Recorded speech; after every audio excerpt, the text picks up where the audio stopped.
Patuakhali লাউকুটি union জামুরা গ্রামে। আমি radio নিয়ে এখানে আসছি। আমি প্রায় 50 বছর ধরে রেডিও চালাই এবং শুনি। রেডিওতে সুবিধা হলো এটা, আমি কাজ করি, রেডিও বাজতে থাকে, আমি শুনতে থাকি, কাজ করতে থাকি। এইটাই বড় সুবিধা। আর এটা নেটওয়ার্কের দরকার করে না। এটা আর একটা সুবিধা, শুধু ব্যাটারির চার্জ থাকলেই হয়। আজকে আমি এখানে আসছি যে বাসায় থাকলে টিভিতে দেখতে পারতাম, কিন্তু বাসায় আর যদি আমি রেডিওটা নিয়ে যাই তাহলে আমি সরাসরি এই প্রচারটা, আজকে যে 13তম সংসদ অধিবেশন হইতে আছে, এটা স্পিকার হবে, ডেপুটি স্পিকার নির্বাচন হবে, প্রেসিডেন্ট ভাষণ দেবে, শপথ পড়াইবে, এইগুলি আমি শুনতে পারবো। এই জন্যই আমি আজকে নিয়ে আসছি রেডিওটা। উদ্দেশ্য হলো যে আমি এখানে এই সংসদের অধিবেশন শুনবো, যদি পারি ঢুকে যাব, না পারলে রেডিওতে শুনবো। রেডিওর ভিতরে ভালোবাসা আমার সেই ছাত্র জীবন থেকে, যখন আমি 7-8-এ পড়ি তখন থেকেই শুরু হয়েছে। কারণ আমরা তো গ্রামের ছেলে, তখন তো মোবাইল ছিল না, তখন এই রেডিও ছিল একমাত্র মিডিয়া। তখন এই বিবিসির খবর শোনার জন্য 10 বাড়ির মানুষ এসে যেত। সেই 71 হইতে গুণি আমরা কিন্তু, স্বাধীনতার যুদ্ধ হইতে গুণি আমরা কিন্তু এই রেডিওর প্রতি আমরা তো ভক্ত। এই আজকেও আমরা সেই ভক্ত। হ্যাঁ, সাগরে আমার ফিশিং বোট ছিল, ইলিশ মাছ ধরতাম সেই বে অফ বেঙ্গলে। তখন আমার 2টা বোটে 2টা রেডিও ছিল। আমিও থাকতাম অনেক সময়। আমি অনেক গভীর সমুদ্রে গেছি, যেখানে মাঝিমালারও নামতে সাহস করে না, সেই সমুদ্রে আমি নিজে নেমেছি। না, আমি মোবাইল আছে যা সব ঠিকই আছে, কিন্তু রেডিওর খবর হলো তাজা খবর। এবং এটা আমি দেখি যে মোবাইলে চার্জের দরকার হয়, নেটওয়ার্কের দরকার হয়। এটাই কোনো নেটওয়ার্কের দরকার হয় না, শুধু চার্জ ব্যাটারি থাকলেই হয়। কমপক্ষে সকালে 7টায় শুনবো, 12টায় শুনবো, রাত্র 8টা-9টায় শুনবো, এবং বিচিত্রের খবর শুনবো।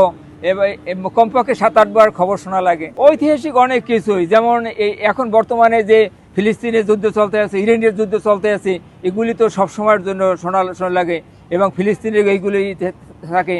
এবং বাংলাদেশের যেমন 7ই মার্চের ভাষণ, শেখ মুজিবের এটা খালেদা জিয়া ভাষণ দিত, এবং আমাদের এলাকায় যে বিভিন্ন সময় যেগুলো রেডিওর মাধ্যমে যেগুলো, এবং তত্ত্বাবধায়ক সরকারে ইউনিট সরকার যে কোনো জাতীয় অনুষ্ঠান পড়লেই কিন্তু জাতীয় অনুষ্ঠানে ভাষণটা দেয়, দেশ আমার মাটি আমার অনুষ্ঠানে এইটা কিন্তু দেয়। তখন সবগুলিতে রেডিও এখন তো কৃষি থেকে শুরু করে সব জায়গায় রেডিও। আমার কৃষি করেন, শিক্ষা বলেন, চিকিৎসা বলেন, এমন কোনো চাপটান নাই যে রেডিওতে না বলে। এই যে আপডেট খবরগুলো এই রেডিওর মাধ্যমে শুনছি বিদায় এই কথাটা আপনি বলতে পারছি। খালেদাদের কথা কিন্তু বলছে, এই জুলাই ছেলেদের কথা কিন্তু বলছে, বিভিন্ন কথা, ভাষা শহীদের কথা কিন্তু বলছে।